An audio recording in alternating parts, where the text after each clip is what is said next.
అవకాశంతో మన నిజామాబాద్ జిల్లాలో ఉండేటటువంటి ఆర్యవైశ్య కుల బంధువులందరికీ, ముఖ్యంగా అత్యంత పేదరికంగా ఉన్నటువంటి ఆర్యవైశ్య కుల బంధువులందరికీ కూడా తప్పకుండా మేలు జరిగే విధంగా విష్ణుమూర్తి గుప్తా గారితో మేమందరం కూడా అండగా నిలబడి ప్రయత్నం చేస్తామని కూడా ఈ సందర్భంగా నేను తెలియజేస్తాను.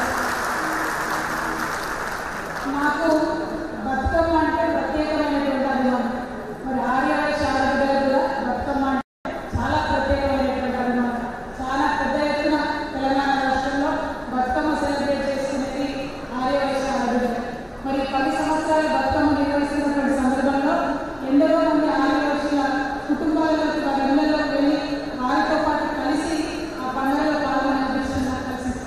ఆ అదృష్టం కలిగినప్పుడు నిజంగా నాకు చాలా మంచిగా అనిపించింది. ఏంటంటే ఇవాళ మొత్తం భారతదేశ వ్యాప్తంగా కూడా కుటుంబ వ్యవస్థ చిన్నభిన్నమైపోతున్నారు. కనీసం తల్లిదండ్రులను కూడా ఇంట్లో ఉంచుకోవాలంటే బరువు అనుకునేటటువంటి సందర్భం ఉంది. కానీ ఆ అదృష్టం ఉందో కానీ నేను ఎంతమంది ఆర్యవైశ్య కుటుంబాలను పోయినా వారు మొత్తం కూడా ఇంకా కూడా ఉమ్మడిగా కలిసి ఉంటున్నారు.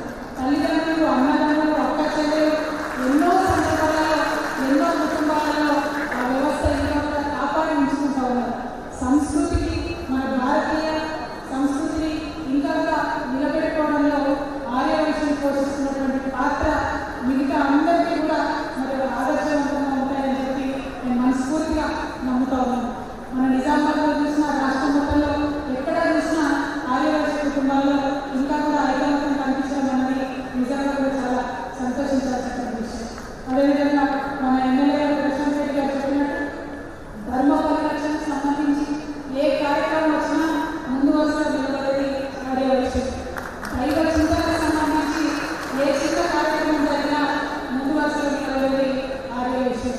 అంటే మనకు సంబంధించినటువంటి అంశాలే కాకుండా సమాజానికి సంబంధించినటువంటి ప్రతి ఒక్క అంశంలో కూడా ముందరికి వేసి నడిపించేటటువంటి జాతి, అటువంటి యొక్క సమూహం ఆర్యవైశ్యం అని చెప్పి చాలా గర్వంగా ఈ సందర్భంగా నేను తెలియజేస్తాను.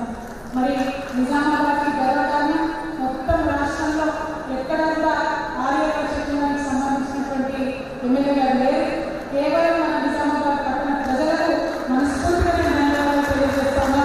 ఇక్కడ నుండి మన గణేష్ గుప్తా గారికి మీరందరూ కూడా డైరెక్టర్ అవకాశం ఇచ్చి వారిని ఇవాళ అసెంబ్లీలో నిలబడి రాష్ట్ర మొత్తం సమస్యలు చెప్పే విధంగా వారి ఒక మంచి స్థానాన్ని కల్పించినారంటే నిజామాబాద్ ప్రజలందరికీ కూడా మనస్ఫూర్తిగా ధన్యవాదాలు తెలియజేస్తాము. అదేవిధంగా గౌరవ ముఖ్యమంత్రి గారు ఆర్యవైశ్యులకు ఎన్నడూ కూడా మరి ప్రాధాన్యత తగ్గకుండా డైరెక్ట్ ఎలక్షన్స్లో ఇవ్వలేకపోయిన స్థానం. ఏంటండి, వీడియో నచ్చిందా? అయితే ఓ లైక్ వేసుకోండి, లేదంటే ఓ కామెంట్ చేయండి. ఎప్పటికప్పుడు మా వీడియోస్ చూడాలంటే సబ్స్క్రైబ్ చేసుకోండి.